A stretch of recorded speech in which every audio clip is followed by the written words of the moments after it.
você está no Arena IE. E hoje eu, Alessandra Gonzaga. E eu, Marcelo do Carmo. Deixa pra ti. Nós vamos Aham. falar sobre o Janeiro Branco e, portanto, o nosso tema é saúde mental.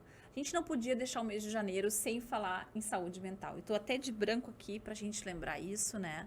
Eu já estou preparado pro fevereiro verde oliva, né? Não sei o que se comemora. Pois eu também não sei o que se Não, comemora no fevereiro. eu tô vestido de Arena, vai. Eu tô aqui só para me E eu tô disfarçar no no contraponto aqui também com o Isso verdinho aí. do Arena IE.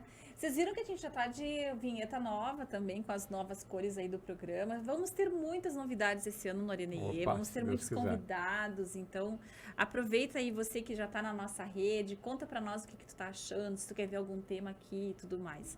Então, eu vou começar assim, jogar a bola no campo aqui, Bora lá.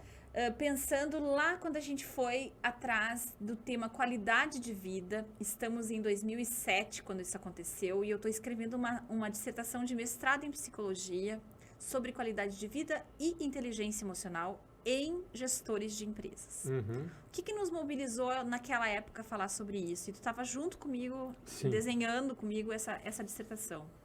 A gente via pessoas adoecidas no trabalho. A gente via gestores dizendo eu não aguento mais, a cultura dos decibéis. O que era a cultura dos decibéis? Quem grita mais manda. Fala quem pode, obedece quem tem Quem juízo. tem É mais ou menos juízo. assim. E que isso, vejam, gente, período totalmente pré-pandemia, um monte de coisas, a gente não tinha essa carga de informação que temos hoje. Não existia podcast nessa época. Uhum. Não existia muitos dos estímulos que hoje nos ajudam a ficarmos desequilibrados na nossa saúde mental. Então, eu quero saber como é que soa para ti e depois eu coloco algumas ideias. Como sempre, vamos falar um pouquinho do que nós vamos falar. Vamos fazer a regra, né? Vamos fazer a regra. Porque, Boas gente, práticas de gestão de podcast. Isso, porque, gente, a gente tem que confessar, eu e o Marcelo, como professores, a gente tem a pauta geral, mas nós somos muito intuitivos. A gente, antes de vir gravar o programa, ou se a gente está na live, a gente vem conversando sobre o que vamos falar, e a verdade é que é sempre uma ideia, né, mano? O que vai ser dito. Se não corta o flow, né? Se não corta o flow. Exatamente. Então, eu acho que a gente tem que falar sobre qualidade de vida no trabalho. Eu separei aqui para nós um relatório da ONU, de agora, tá? Desse ano, e do ano passado, aliás, falando sobre saúde mental e trabalho remoto, como é que se pode promover isso, porque eu acho que esse é um tema fundamental para nós. E tu tem aí um livro para nós também, né? Que a gente vai falar sobre como lidar com a pressão no trabalho. Inclusive, eles dão algumas dicas também de trabalhos que exigem mais da nossa saúde mental. Então, o nosso tema, na verdade, é saúde mental no trabalho, né? Então, a gente não vai falar, assim, de condições de patologias da mente e, pelo contrário, vamos falar sobre como é que a gente fica saudável num mundo tão desafiador. Isso. Quando tu estava fazendo a tua dissertação, eu lembro que um dos instrumentos que tu utilizou foi aquele inventário de qualidade de vida da ONU, né? Tem até um inventário estendido, né, que a gente achou que era muito longo, né, para aplicar para os participantes, e tem um inventário resumido. Tanto estendido quanto resumido, ele mede a qualidade de vida da pessoa em diferentes áreas, em diferentes dimensões. Isso. E eu confesso que eu fiquei assim, caíram várias fichas, né, ao analisar e ver esse inventário da ONU, né, sobre qualidade de vida. Por que isso? Porque lá na década de 90, né, quando eu trabalhava numa grande organização, a gente já falava de qualidade de vida, né, e já tinha esse conceito de não ter a fronteira. Tanto é que um dos motes de programas da época, né, a batata da onda de então, era o tal do QVT, que não era qualidade de vida no trabalho, era qualidade de vida total. Olha só. No sentido de o total ser, você vem para o trabalho trazendo questões da tua casa e você volta para a tua casa levando questões do trabalho. Então, não existe uma coisa assim, olha, estou atravessando o portão e eu estou tirando, né, as minhas preocupações de casa e deixando na portaria, e quando eu saio da portaria eu tiro as minhas preocupações da empresa e vou para casa. Não, esse fardo, né, você leva dos dois lados da porteira, né, você leva dos dois lados do muro.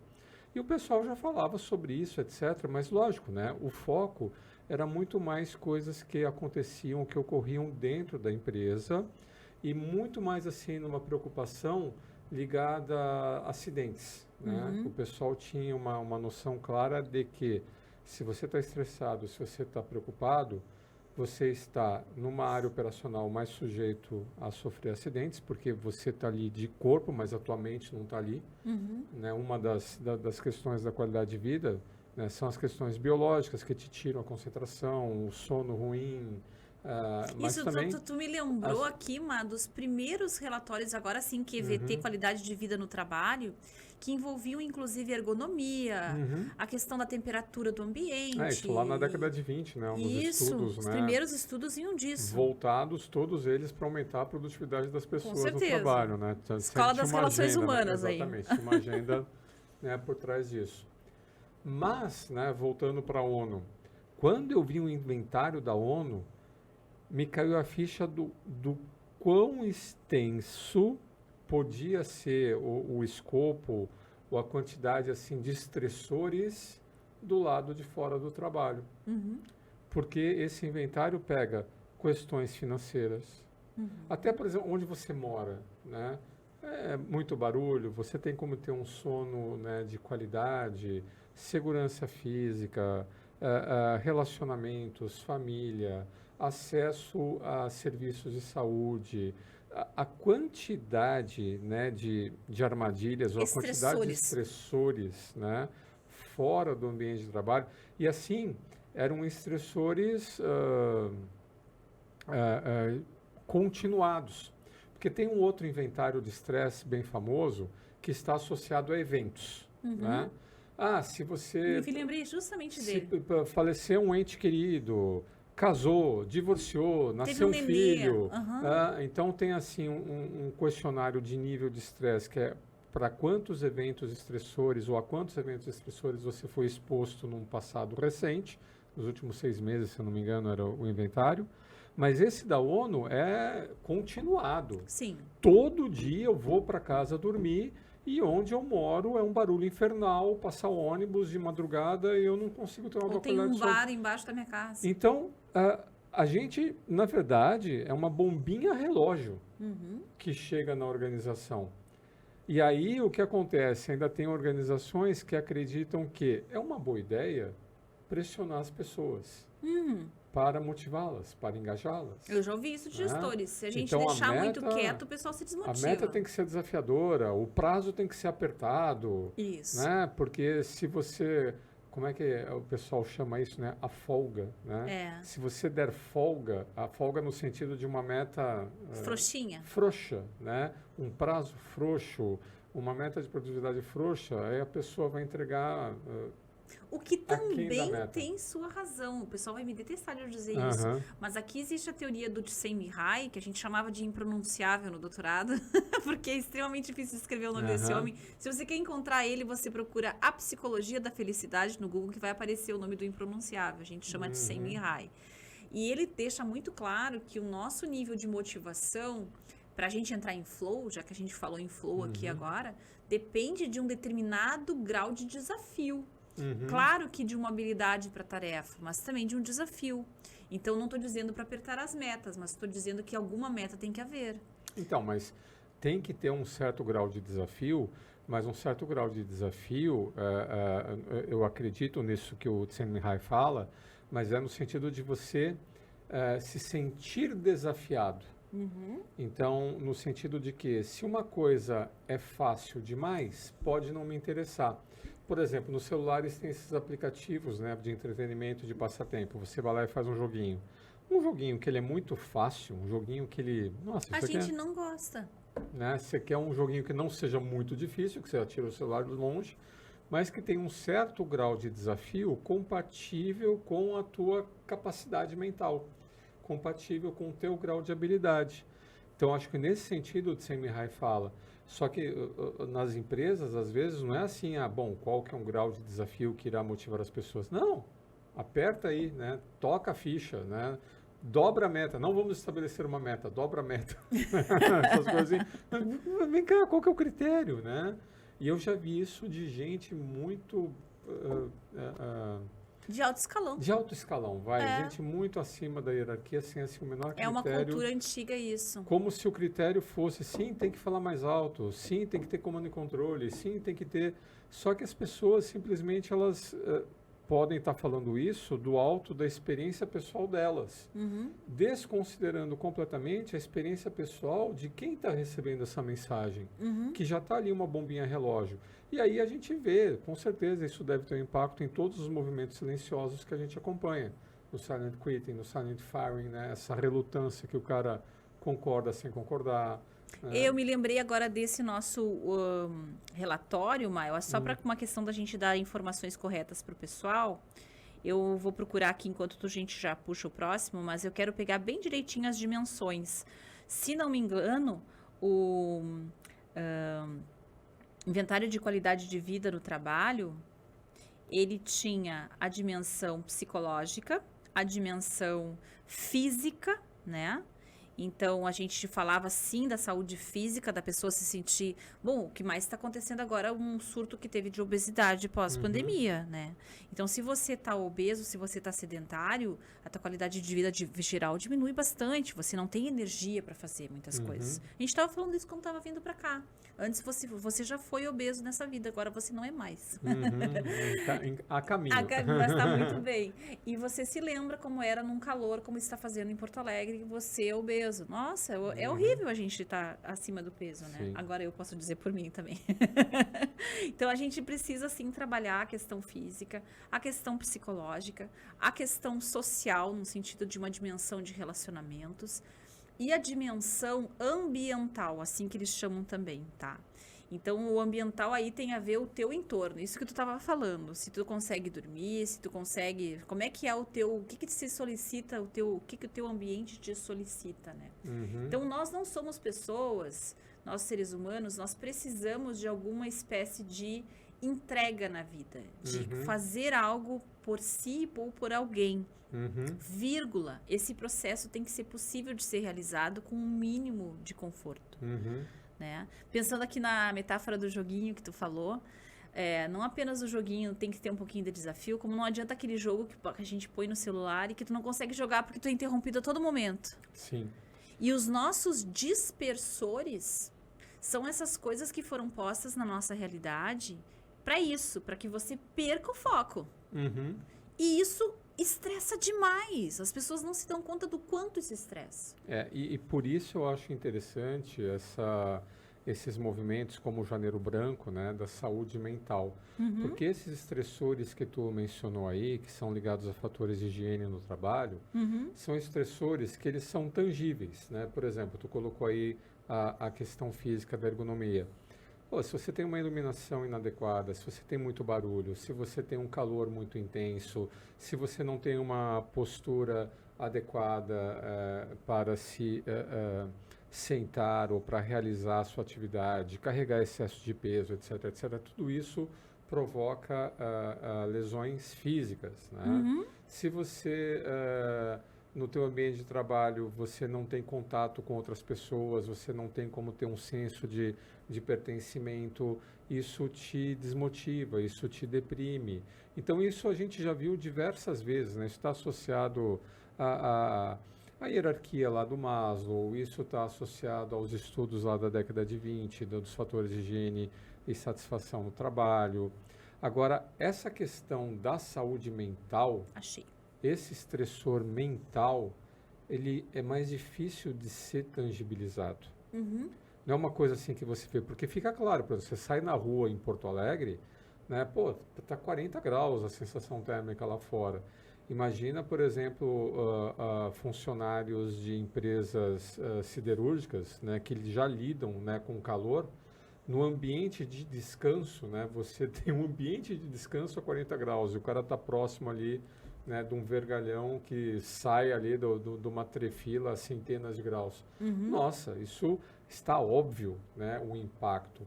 Agora, esse impacto mental, essa questão de você estar estressado, essa questão de você estar confuso, essa questão de você estar angustiado, de você estar vivenciando uma emoção aflitiva, Isso não tem assim, deixa eu pegar o termômetro para medir isso. Não, você não tem como medir isso claramente. E uma pessoa não treinada, uma pessoa não sensível, né, para esse tipo de dificuldade, ele vai olhar para um funcionário com aquele olhar distante ou com aquele olhar parado, uma pessoa que está, esse cara está fazendo corpo mole. Esse cara está procrastinando. Esse cara está sendo oportunista. Esse cara está... Não, né? Ele está com dificuldade, só que não é uma dificuldade tangível. E aí a tendência é a gente ignorar isso, achar que isso de fato é um comportamento que o camarada está assim porque quer e não saber lidar com isso. Eu acho que esse é um ponto fundamental que tu tocou, Má, porque quando a gente fala em saúde mental, as pessoas costumam ser um pouco bipolares às vezes, no sentido de que ou eu cuido de você porque você não está habilitado a cuidar de você, então todo mundo tem uma certa simpatia por aquela pessoa que está completamente disfuncional, porque ela está visivelmente doente da cabeça, né, como a gente diz nos mais antigos, mas a gente não se dá conta que nós estamos limítrofes a isso. Me lembrei de um meme que eu vi na internet. Seja gentil, ninguém está bem. Né? Então, assim, a gente tem que justamente prestar atenção nas pessoas que, como nós, estão fazendo o possível para manter a sua saúde mental. Porque é ali que a gente pode ter uma intervenção mais fácil, digamos assim, no dia a dia de trabalho. E aí a gente não precisa ter uma formação em saúde mental para fazer isso, né? Mas deixa eu só buscar então de novo a questão da qualidade de vida. Para quem se perdeu um pouquinho nessa nossa conversa, o que a gente começou falando? Que saúde mental é uma das dimensões da qualidade de vida, que é uma coisa bem maior. E eu peguei agora sim o instrumento da ONU, quem tiver interesse, às vezes alguns alunos escutam o nosso podcast, pode até pegar esse instrumento para utilizar na tua dissertação, ou quem sabe no teu trabalho de pós-graduação. Escreve WHOQOL, que é World Health Organization, né, da ONU, Quality of Life, né? E esse questionário foi traduzido pelo Marcelo Fleck, aqui, se não me engano, até é gaúcho ele, tá? Posso estar enganada, mas acho que ele é gaúcho. E então esse instrumento está aberto para quem quiser utilizar. E ele tem 5 dimensões, eu sabia que eu tinha esquecido de uma. Então ele tem a dimensão física, que envolve dor e desconforto, energia e fadiga e sono e repouso, que a gente já comentou aqui. O domínio psicológico, que aí sim, saúde mental, tá? Bem o foco aqui da gente. Então, sentimentos positivos, pensar, aprender, memória e concentração. Olha aí os dispersores da internet. Autoestima, imagem corporal e aparência. Olha que interessante, não sabia, que não me lembrava que tinha isso aqui. E sentimentos negativos. Então, vejam como os sentimentos têm 2 partes aqui na composição de 5 da parte de psicológica. São 2 de 5 da parte psicológica. Olha a nossa EIE aí, a importância dela, hein, gente? Bom, o terceiro domínio é nível de independência. E esse aqui que eu não me lembrava. Que envolve o quanto a pessoa consegue se mover, mobilidade, atividades cotidianas, dependência de medicação e capacidade de trabalho, né? Então, essa dimensão toda eu não me lembrava. Relações sociais, que daí são com as pessoas, o teu suporte social e até a tua atividade sexual. Também tem aqui. E, por último, meio ambiente, que aí tem um monte de coisas que envolvem o meio ambiente. São 1, 2, 3, 4, 5, 6, 7, 8 fatores. Desde transporte, ambiente, recursos financeiros, estamos aqui. Cuidados de saúde, oportunidade de... Olha que interessante, oportunidade de adquirir novas informações e habilidades. O quanto isso contribui para a qualidade de vida. Segurança física e proteção, participação em oportunidades de recreação e lazer. A questão de não estar sujeito a poluição, ruído ou trânsito, que é o ambiente físico, a pessoa que pega 2 ônibus para ir trabalhar e 2 para voltar, por exemplo. E o transporte. Então, é muito interessante como a nossa saúde mental, e esse é o ponto até aqui na live, ela é um pedaço que a gente enxerga mais, digamos assim, pela forma como a pessoa está disposta a interagir, pelo que ela costuma dizer, pelo como ela organiza o raciocínio, mas que ela é a cerejinha do bolo de um monte de outras coisas que cercam ela. Certo, Mar? Certo. O que tu teve de insight aqui, eu falando toda essa enorme lista? Não, para a gente ver o quanto que a coisa é desafiadora, né? E você na organização é o tipo de assunto, Ali, que ele é tão desafiador, que às vezes a gente tem a tendência de, bom, deixa eu ficar quieto aqui, vamos ver o que acontece, vamos ver se a coisa se resolve, né? Porque, vamos lá, 1, 2, 3 já, né? Você é um gestor de empresa e eu vou ter que lançar um programa para endereçar, né, todos esses assuntos. Nossa. Eu vou morrer louco, né? Eu vou morrer louco, eu não vou ter recursos, né? Eu não vou ter como fazer. E eu lembro quando a gente auxiliava empresas, né, gestão das empresas, quando a gente tinha que escrever ou avaliar esse tipo de item, né? O quanto que isso era difícil, né, de ser endereçado. Porque quando a gente falou assim, vamos falar um programa de treinamento, era raro a empresa não ter um programa de treinamento. Vamos ver um programa de remuneração, né? Era raro uma empresa não ter um programa de remuneração e incentivo. Agora vamos falar de qualidade de vida, né? O CRI eram os programas ligados à segurança no trabalho, porque existem as normas regulamentadoras do Ministério do Trabalho. E ergonomia. E era isso, né? Que está dentro das normas regulamentadoras, está dentro dos riscos mapeados. Então, você mapeia os riscos têm riscos de natureza, ergonômicos, ambientais, biológicos, etc, etc. Então, quando você falava assim, qualidade de vida no trabalho, o que é que vinha, né? Vinha mapa de risco. Isso. E um plano, né, de prevenção de acidentes e uma laboral para o pessoal fazer. A CIPAT, né? A laboral. Como assim, eu me preocupo com a integridade física. E deu, né? Era o que tinha. Tá? E olha só o que você acabou de citar agora, quanta coisa pode estar. Então, vamos lá. Eu queria tratar isso em 2 níveis. Eu queria tratar isso no nível da organização, né? E queria tratar isso no nível de grupos ou de indivíduos, né? O que a gente costumava falar para as organizações? Cara, não adianta você querer fazer um programa que vai endereçar tudo isso. Você pegar esse inventário aí da ONU. E começar a trabalhar. Primeira coisa, a gente tem que conhecer o perfil das suas pessoas, né? Então, você já faz dentro da sua organização, dependendo do tamanho da organização, você já faz os exames periódicos, você já tem, né, as pesquisas, né, de clima organizacional, você conhece o perfil da sua força de trabalho. Então, você tem que saber priorizar, né? Então, em função do que você vê, em função das medições que você já tem, o que é que está pegando aqui? E foco no que está pegando aqui. Por exemplo, eu lembro que tinha lá uma organização que a gente teve a oportunidade de trabalhar e tinha uma questão ligada ao alcoolismo.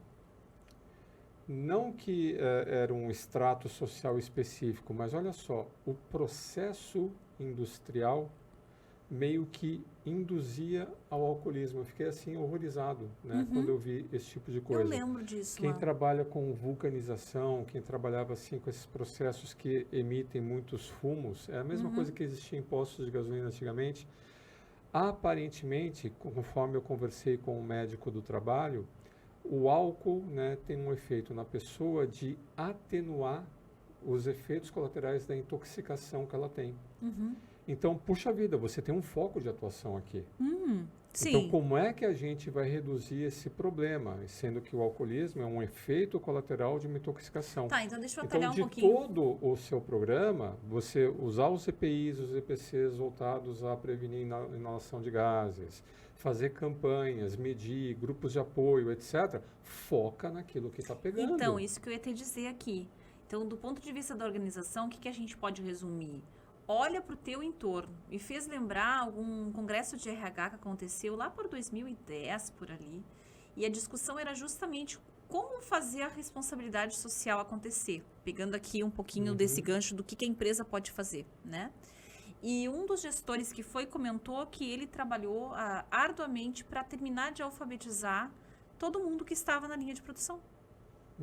Pronto, era o que fazia sentido para ele. Educação financeira. Educação financeira, que de repente vai ter muita gente endividada. Então, às vezes tu tem uma ponta que é característica específica da tua organização, às vezes do teu processo industrial, às vezes da região que tu está. Da região que você está, do extrato que você tem. Por exemplo, às vezes você tem regiões que a maior parte da força de trabalho, por exemplo, eram mulheres, né? Eu lembro de ter trabalhado em organizações assim. Quando você vai muito para a fronteira, né, onde você tem áreas agrícolas, geralmente os homens continuam trabalhando nas propriedades familiares. E as mulheres vão para a cidade, entram na escola, se escolarizam e estão aptas para trabalhar nas organizações. Então, puxa vida, você tem um público específico que vai ter todas as dificuldades ou todos os desafios desse público específico. Por exemplo, maternidade, como é que eu vou fazer Sala para amamentação. Sala para amamentação, etc. Então, não adianta você querer, vou fazer um programa super que vai abraçar, né, todos os itens da qualidade. Outra coisa... No campo do indivíduo, traz para nós, que eu estou vendo que estão comendo tempo. Estamos comendo, você calma. Eu quero pegar os outros 2 temas ainda. Calma. Uma outra dica importante, né? Você não está sozinho. Então, é muito comum prefeituras, Estado, associações locais já terem programas que eles estão executando com base, né, nesse termômetro. Algum termômetro eles têm, né? Então, procure se inteirar da agenda que acontece na tua região de programas e se associar a essa agenda. Legal. Então, se tem uma prefeitura local, se tem uma secretaria de assistência, se tem uma entidade, se tem um sindicato, etc. Bom, o que vocês estão fazendo aí? Como é que eu posso pegar e, antenado com o que vocês estão fazendo, ampliar o alcance disso dentro da minha organização? Perfeito. Então, a empresa tem que também abrir, né, os seus muros e se associar às universidades, né, aos órgãos de Estado, o que está sendo feito aí, como é que a gente pode envolver a nossa organização nesse tipo de coisa. Então, isso olhando a coisa macro, né, de uma forma macro. Agora, eu tenho que pensar naquele gestor, né, que tem ali a sua equipe, e a sua equipe tem os desafios específicos da sua equipe, né? Uma coisa é a empresa olhando para o total dos seus funcionários e fala, não, então vou aqui fazer um pareto na empresa e a maior parte das pessoas tem esse problema, então eu vou atacar em programas que ajudem, né, a gerenciar esse problema específico, vírgula. Eu na minha equipe específica. Pode ser o líder, né? Pode ser um outro conjunto de problemas. E aí, meu amigo, a coisa fica complicada, porque a gente pode falar, tá, conversa com as pessoas.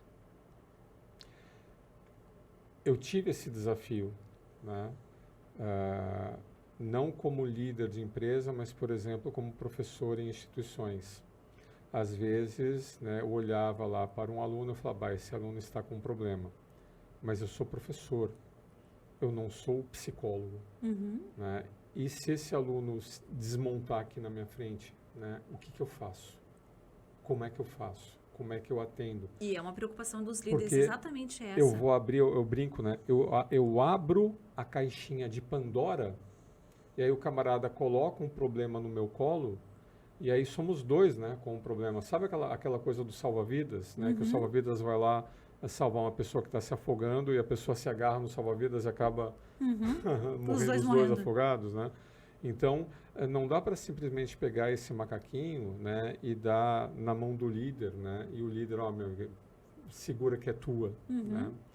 Então, as organizações, elas devem se preocupar primeiro, né, em que tipo de apoio o líder tem. É comum nas organizações, né, ter uma preocupação de ter um serviço de assistência social, onde o líder ele pode identificar um problema, e ao identificar um problema, eu tenho que tomar uma decisão. Isso é uma coisa que eu tenho habilidades e competências para gerenciar. Isso faz parte do meu escopo de formador de pessoas, né, de líder de pessoas, ou isso vai extrapolar o meu escopo.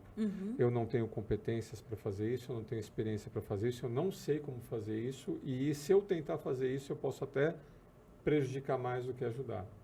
Então, esse líder, ele tem um papel de identificar. Olha, identifiquei um problema. Identificado o problema é alguma coisa que eu consigo desenvolver. É um funcionário que está tendo dificuldades. Deixa eu pegar um exemplo aqui, Má. A gente pegou exatamente isso num treinamento de inteligência emocional voltado para redes de varejo, tá? Então, portanto, pessoas que têm um atendimento direto com o público e que esse gestor, ele tem um dia inteiro de trabalho com as pessoas numa determinada unidade, porque é diferente do ambiente fabril, né, que a pessoa circula e que tem várias pessoas para ela acessar.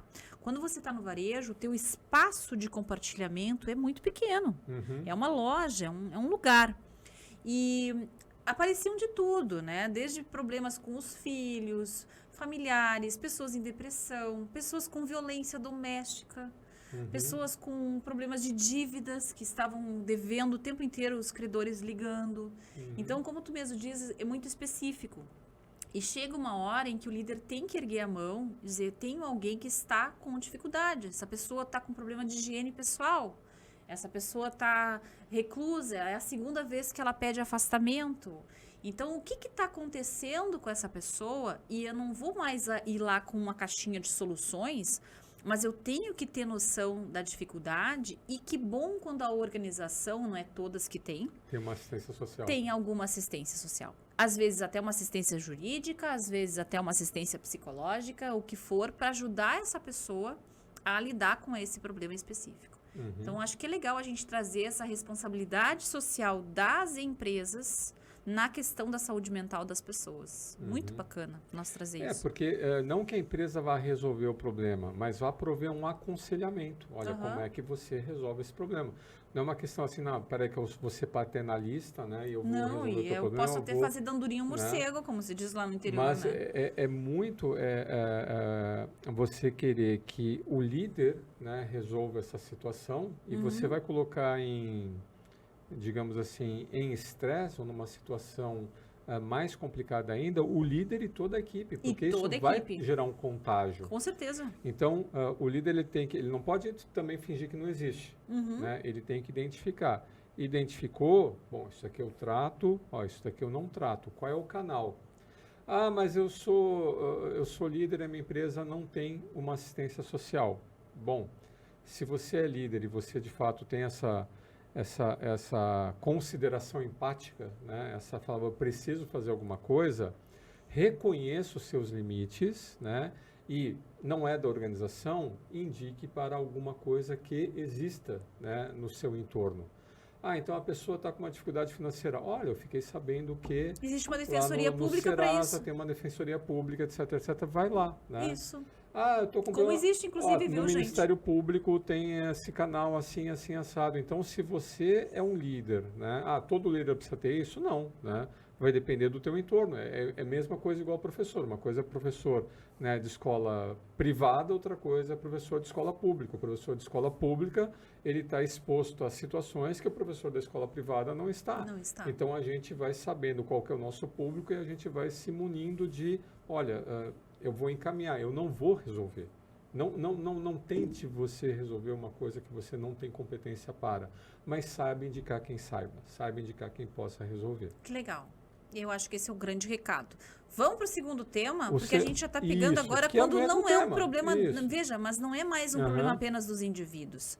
Agora aqui a gente está dizendo aquele ambiente que naturalmente, podemos usar essa palavra talvez, o tipo de atividade, a formação daquele grupo cria pressão.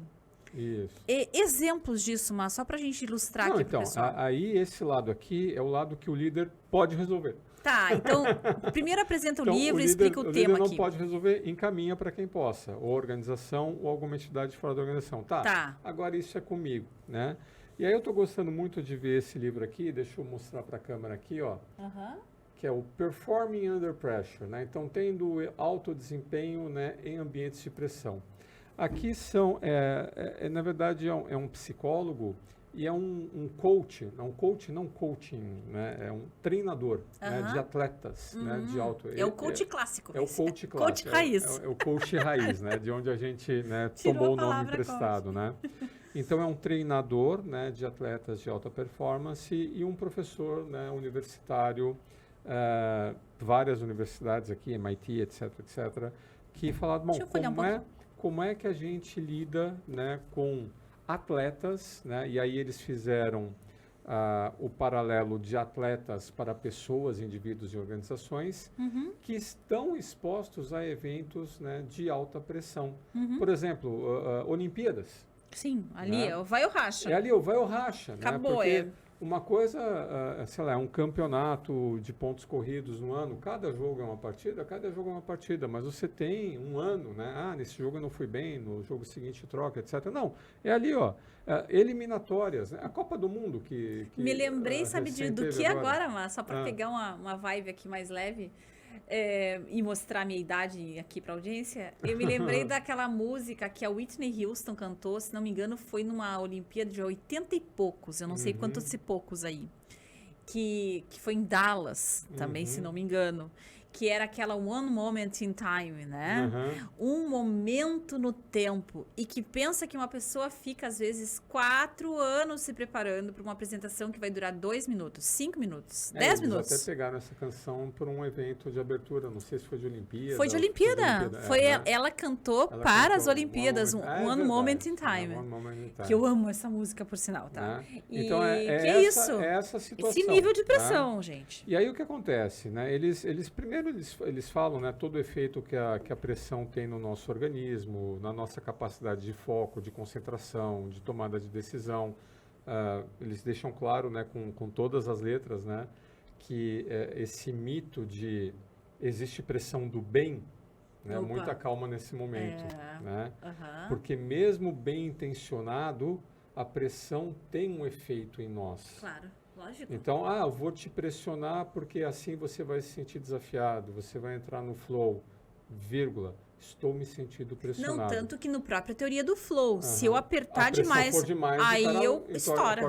Estoura, né? Claro. Então, eu vou conseguir regular. Não, existe um efeito colateral. Então, devagar com o andor nesse mito ou nessa crença, né, que não, você tem que puxar os caras, porque se você não puxar os caras, né, a coisa vai degringolar. Pai, eu fico pensando num cara de controlador de voo. Sempre que fala em pressão, eu me lembro mais do que em atletas, em controladores de voo. Você tem ali a pressão em questão de... Tu tem uma resposta para dar que tem que ser imediata. Tu pode fazer um avião bater no outro, né? Sim, ou pode causar uma tragédia. Aumentar demais o tempo de voo, de pouso, tem limite de quantidade de combustível no tanque do avião, etc. Enfim. Tá, e o que ele traz de receita, mais? Isso eu quero saber. Eu só estava aqui lembrando o quanto que isso as pessoas ignoram. Por exemplo, numa instituição de ensino, conversando com outros professores, né? Tem 2 provas, tem o grau A e o grau B. Aí o que eu canso de ouvir colegas falando? Não, eu vou fazer um grau A, a prova inicial, muito difícil. Que é para todo mundo se esforçar no B. Para todo mundo dançar, porque se eu fizer uma prova muito fácil, os alunos não vão acompanhar a aula, não vão, e aí eu não perdi a turma. Né? Então eu propositadamente vou dar uma nota ruim no grau A para fazer os alunos se comprometerem, entregar os exercícios, aí chega no grau B, eu viro amigo de todo mundo de novo e termino. Bad copy, good copy. Mas isso, você fala assim, não é possível que acontece. E a gente vê isso em universidade, em escola, a gente vê isso em organização, essa crença, né, de que na se eu pressão apertar, melhora. E aí ele fala assim, o livro tem 3 partes, né? A crença do que apertar melhora aqui não é verdadeira. Aí ele pega assim, estratégias individuais, né? Como que você pode trabalhar com a pressão. Então ele tem aqui uma série de estratégias do tipo de você ressignificar a pressão, uma decisão difícil pode ter uma oportunidade associada a ela, né? Foco em coisas positivas, uma série de técnicazinhas assim individuais que se aplicam a tudo nessa vida. Pode não se aplicar, etc. Não, vamos lá. Ressignificar e olhar o que há de positivo se aplica a tudo nessa mas vida. assim, não tem assim nenhum wall, né? E aí ele entra no papel do treinador, né? Ou do líder, ou do coach. E ele tem aqui uma chavezinha, né? Que ele fala, todo mundo tem que ter uma cota de uma armadura contra o estresse. O COAT, né? Que é um acróstico, né? Ele coloca COAT, né? O C seria de confiança, o O, né, de otimismo, o T de tenacidade e o E, né, de entusiasmo. Legal. Então, o que um líder Adoraria pode fazer... ter isso no café da manhã, né, inclusive, esse o que um líder pode fazer para, de uma forma geral... Repete, só para o pessoal guardar. Então, estimular a confiança. Confiança. Aí eu queria pegar cada um deles contigo. Né, a confiança, o otimismo, tenacidade, esse aqui né, e entusiasmo. Tá. Começar com a confiança, né? I can do it. Eu posso. Consigo fazer. Eu posso, né? E ele fala assim, ó, estratégias, né? Não apenas as mesmas estratégias que a gente viu, né, já em outros carnavais, do tipo assim, rememorar tudo que esse time já conseguiu no passado, né? Então, olha, né, estamos juntos aqui, né? Deixa eu pegar isso para nós aqui em tempos de internet, na confiança. Todo mundo aqui tem que gravar coisas agora, né? Meu Deus do céu, é todo mundo com o Reels, com o Instagram ligado, Stories, nós aqui no podcast.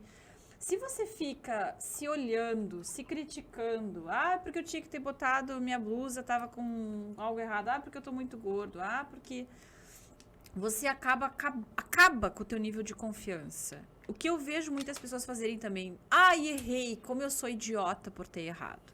Então, para com esse diálogo agressivo interno. Isso acaba com a tua confiança. As pessoas fazem isso até porque tem medo, parece, de ficarem convencidos. Ser convencido não tem nada a ver com ser confiante. Ser convencido é ser alucinado. Ser confiante é você reconhecer o que você já conseguiu fazer e ter ciência dos teus recursos, de que você vai conseguir de novo. Tem a ver com isso, confiança. E também um pouquinho do que você falou, né? Eu vou errar, da segurança psicológica, né? De como você vai encarar um revés ou como você vai encarar um erro. Eu tô lá nas eliminatórias da Copa, são 3 partidas. Perdi uma partida. Putz, perdi uma partida. É um jeito de olhar. Agora só tem mais 2. Não posso perder mais. Socorro. Tá, perdemos uma partida. O que podemos aprender, né, com do essa que deu partida errado. que a gente perdeu? Então, não apenas, né, você lembrar de tudo que te trouxe até aqui, mas você ter essa postura de, mesmo em face ao erro, mesmo em face à dificuldade, a um fracasso momentâneo, utilizar aquilo como uma forma de aprendizado, como uma forma trampolim. Um trampolim. Isso né? aí. Alguma coisa que vai me impressionar. Errei. Esse erro eu não vou cometer de novo. Próximo. Né? Perfeito. Então, no sentido de, mesmo quando eu tenho dificuldades, cada dificuldade aprimora as minhas habilidades, as minhas competências para eu vencer, né, o próximo desafio. Muito bem. Então, esse jeito de você encarar as dificuldades. E aí, quando tu olha para essa partida que tu perdeu e tu pensa, eu vou conseguir na próxima, é o O que entra em ação. Aí é o otimismo. Então, o otimismo não tem muito o que explicar aqui. É basicamente você conseguir imaginar que vai dar certo. Eu gosto muito da definição de esperança.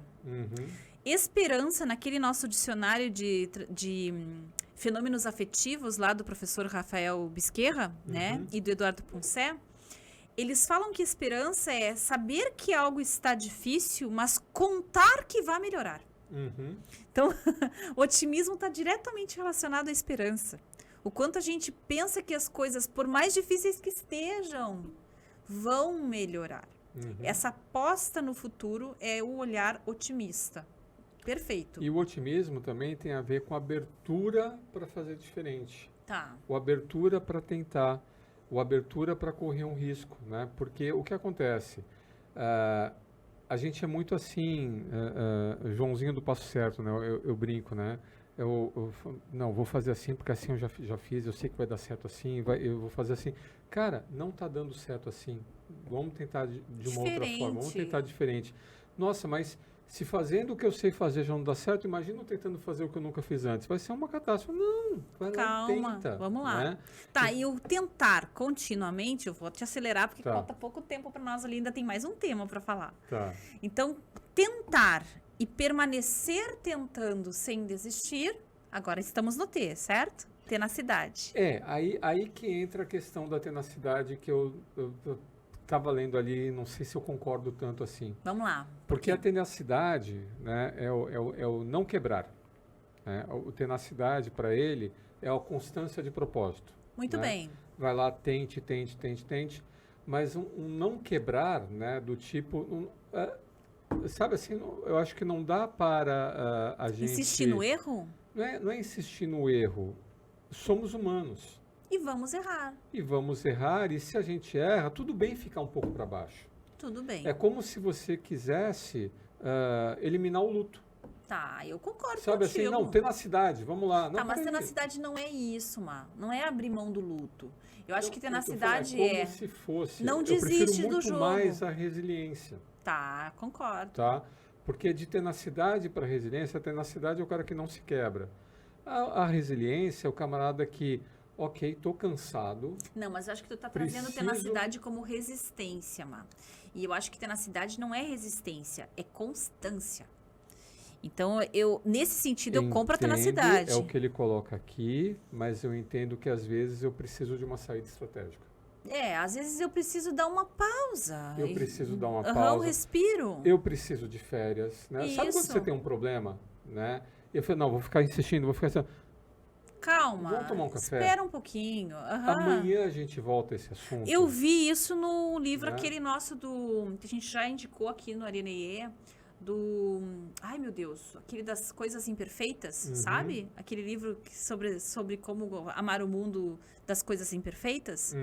Ele diz exatamente isso. Se tu tem uma decisão e tu tem toda uma pressa, um absurdo de pressa para que a coisa aconteça, calma, tu precisa de um tempo de respiro. Às vezes tem que Exatamente. deixar E a aí, massa do bolo ali, né? É o comer o mingau pelas meiradas, é o deixar a coisa chegar num ponto de maturidade, é uma boa noite de sono. Lembra que o principal fator para você aguentar o rojão é o descanso? Tá, amor, Né? mas eu sou um amor agora. De vez em quando escapa a pessoa física, gente. Eu ia dizer, mas ainda assim eu entendo que se você considerar as pausas e os respiros, a tenacidade é essa linha maior com um vetor que continua indo para a mesma direção.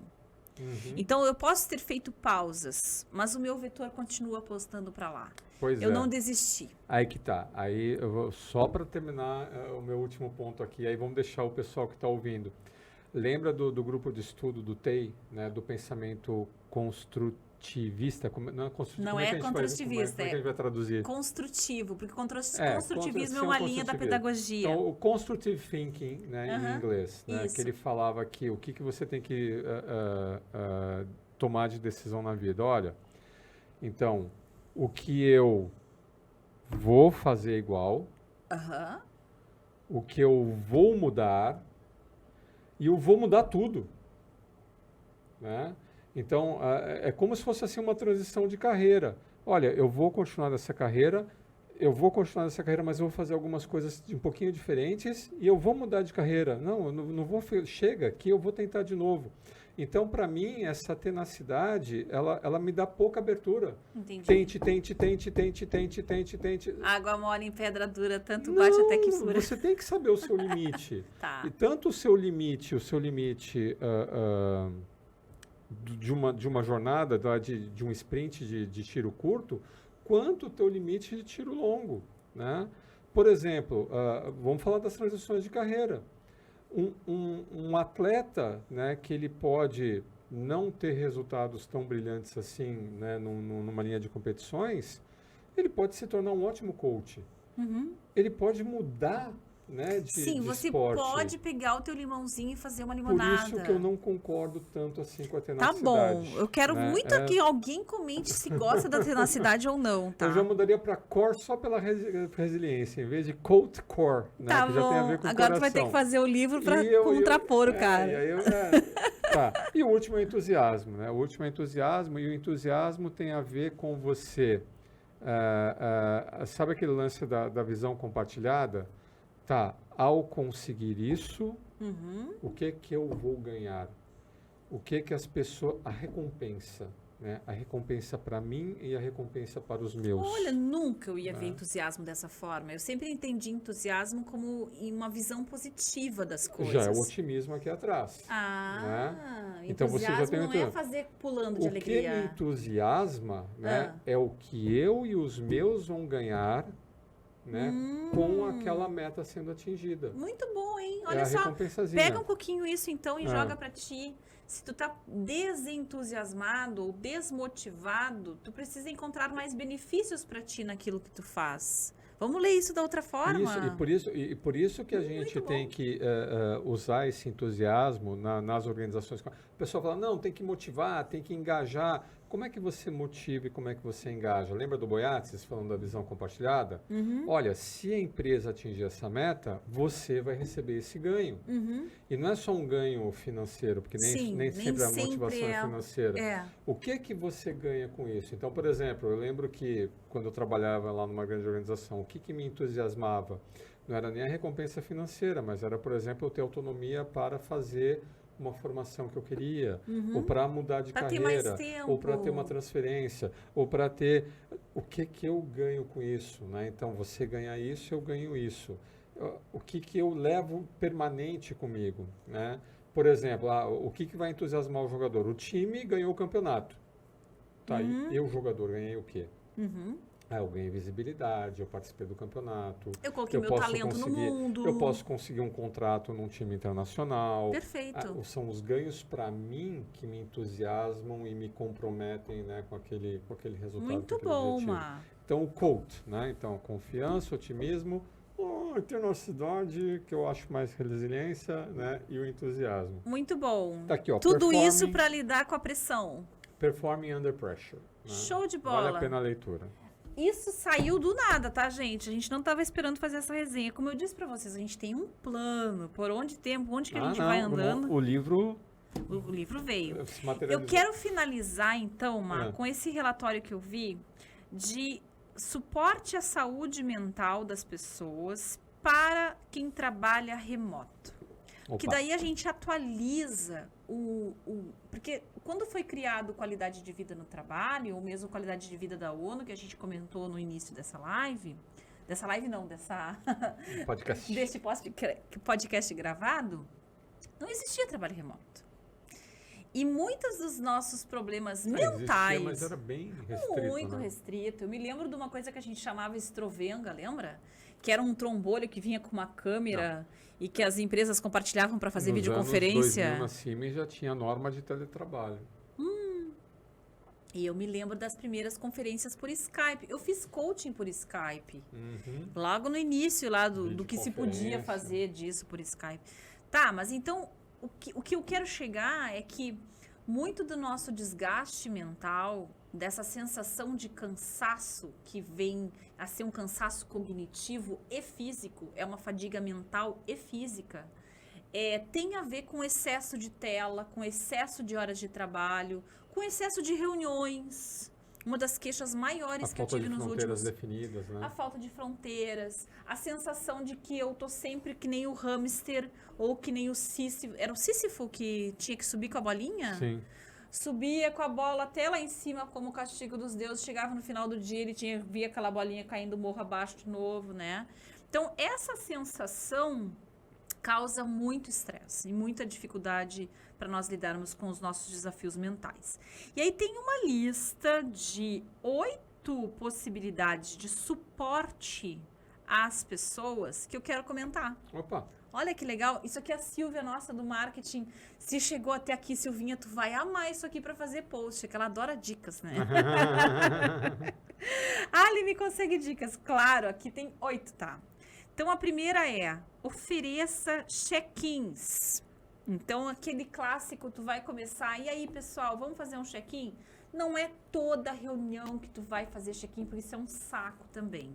Mas num começo de semana, tu pode fazer check-in. Tu pode fazer check-in quando tu estiver iniciando um projeto importante. E eu gosto de fazer check-out também, quando a gente percebe que está encerrando um ciclo importante. A pessoa poder dizer o que ela está levando dali. Muito bem. Então, os check-ins, tá?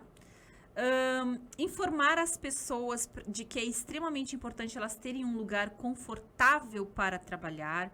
Isso inclui temperatura do ambiente, tipo de cadeira, iluminação. Aqui é aquela ergonomia sendo levada para casa. Que tem gente que pega um computador, acha a coisa mais linda, botar no colo e ficar trabalhando com aquilo ali. Espera daqui 2 anos as tuas costas como é que vão ficar, né? A gente já não consegue mais fazer isso, né? Muito bem. Terceiro, encorajar as pessoas a terem uma rotina de trabalho. E que isso inclua frequentes pausas. Olha o poder da pausa. De estabelecer um horário e uma rotina. Eu sou uma que tem, inclusive, de fechar a porta do escritório como se eu estivesse fechando uma lojinha. Dou tchau para toda a minha minha área de trabalho. E quando eu abro, eu também digo bom dia. Porque a gente tem que fazer esse fechamento. Muito bem. Enfatizar de que trabalhar de casa não é trabalhar demais. Ou não haver limite para o trabalho. Está parecido com a rotina, mas aqui são as fronteiras da hora do trabalho. Inclusive para o staff de apoio. Então, e a gente viu acontecer na pandemia, 10 horas da noite, as pessoas resolvendo trocar o WhatsApp para dizer o que tinha que fazer no dia seguinte. Tem muita empresa que ainda é assim, né? Que Deus o livre uma coisa dessa. Bom, quinto fator é ter clareza de que a situação do momento não é para ser indefinida e para a pessoa ficar para sempre nesse estado remoto. Isso aqui me preocupa porque eu sei de organizações com pessoas há anos trabalhando remoto. E isso vai criando um vácuo entre as pessoas. Tem gente que diz, é tudo igual. Não, não é tudo igual. A gente viu com o próprio podcast, mano. A diferença que é ter um pessoal de nosso apoio aqui. A diferença que é fazer reuniões de trabalho presenciais. Então, não deveria ser a única condição de trabalho. Não, e aí, para você que está trabalhando nessa condição, independente do que a empresa coloca para ti, pensa na tua transição de carreira. Né? Já era complicado, né, você, no mundo real, né, você sair de uma organização e entrar numa outra organização. Uma transição de empregos, digamos assim, já era complicado. Imagina você, eventualmente, ter que sair de uma organização onde você trabalha apenas, exclusivamente online, e a outra oportunidade agora, não, agora é físico, é presencial. Eu não quero, porque presencial eu não quero mais, agora eu só quero híbrido. Ok, é uma escolha que você pode fazer, mas você vai estar limitando as suas opções. E você vai estar limitando a tua sensação de conforto com o teu time de trabalho. Eu sinto dizer, só remoto a gente vai se distanciando das pessoas que a gente trabalha. Aqui tem um overnight, que eu não sei se eles quiseram dizer ainda no item 5, sobre a questão de não trabalhar de madrugada, tá? E isso pode ter a ver, inclusive, com o fuso horário, né? Porque tem pessoas que trabalham em diferentes áreas do mundo e um cara tá às 8 da manhã e o outro cara tá às 10 da noite. Eu tenho um cliente em Portugal que 4 horas de diferença, existe até uma determinada hora que eu consigo atender ele e atrapalha tudo. Porque 9 da manhã ele tá terminando de almoçar, ele tá comendo a sobremesa e eu tô... E você tá aqui e tem um cara lá na Índia. Né? Isso, então essas diferenças de horário também têm que ser respeitadas. O item 6 é colocar agendas flexíveis que possam impactar positivamente as pessoas. Então, aproveitando que o camarada está online, né, tentar dar uma flexibilidade para acomodar os eventos da vida pessoal da pessoa. Pessoal então, até mesmo escala com os filhos, médico e tudo mais. Tentar manter um senso de unidade e solidariedade. Aqui eu acho que entra bem o trabalho de time que a gente faz bastante na Conexão IE. Das pessoas se integrarem, das pessoas se verem como pessoas e não como máquinas que trabalham. Mantendo a conexão mesmo à distância, né? Mantendo a conexão, bem team building aqui. E o 8 é se dar conta, manter a certeza de que as pessoas estão cientes, estão aware aqui no sentido de que estão conscientes de como estão se sentindo, de que elas estão donas de si, né? Que elas não estão ali de corpo presente. Ou de cara presente, né? Que corpo não vai estar presente. Mas que não é só uma imagem ali, aquela pessoa não está presente. Eu acho que aqui chama atenção para o indivíduo, porque o problema da gente fazer a reunião remota, especialmente se tem muitas pessoas online, é que a tua atenção tá voando, né? Eu lembro que quando a gente estava fazendo a questão das aulas remotas, um fator importantíssimo era esse fator psicológico da sensação de presença. Por quê? Se você tem uma internet ruim, né? Lembra das reuniões? Está me ouvindo? Está me vendo? E caiu e voltou. Pô, tem alguém aí? O ideal seria toda a parafernália de informática ser invisível. O ideal seria eu estar conversando contigo como eu estou conversando aqui agora. Eu não consigo te tocar. Isso. Né? Mas eu estou te vendo bem, eu estou te ouvindo bem, você está me ouvindo, eu estou respeitando o teu momento de falar, você está respeitando o meu momento de falar. A iluminação é suficiente para tu ver as minhas expressões faciais. Então é como se nós estivéssemos ao vivo. Isso. Mas aí entra a dificuldade das limitações tecnológicas, né? Que a gente ainda não tem, às vezes, dependendo da região, um nível de velocidade de conexão, de Aconteceu estabilidade de comigo hoje de conexão, manhã. Fiz um atendimento iluminação. que o meu cliente estava na praia. Eu acho que para ele pode ter sido uma experiência boa, mas para mim não foi. Porque eu ficava vendo ele toda hora rachurado. Uhum. E dificulta a comunicação. Você não escuta a pessoa não te escuta. É. O ideal é a tecnologia ser invisível, Isso aí. como se ela não estivesse lá. Esse Eu é o tenho que sonho. conseguir reproduzir ao máximo, né, uma Interação reunião, uma humana. interação humana vis-a-vis. Isso né? aí. Muito bom. 59 minutos, Uma chegamos hora, em uma nossa. hora de live e agora eu acho que a gente explorou os nossos 3 assuntos, tá? Espero que você se sinta bem no final dessa live, que você cuide da sua saúde mental, que você preste atenção na saúde mental das pessoas que você convive, se as pessoas estão ali, se elas estão se sentindo bem. E obrigada por acompanhar a gente até aqui. É isso aí, tangibilize a saúde mental, não deixe de lado. Né? Isso não é aí. porque a gente não está vendo, né, que não é importante, pelo contrário. Né? Faz parte de tudo que a gente vai fazer na vida. Premissa para qualquer coisa, condição sine qua non. Isso aí. Um abraço então, pessoal. Até o próximo Areneê. Isso aí.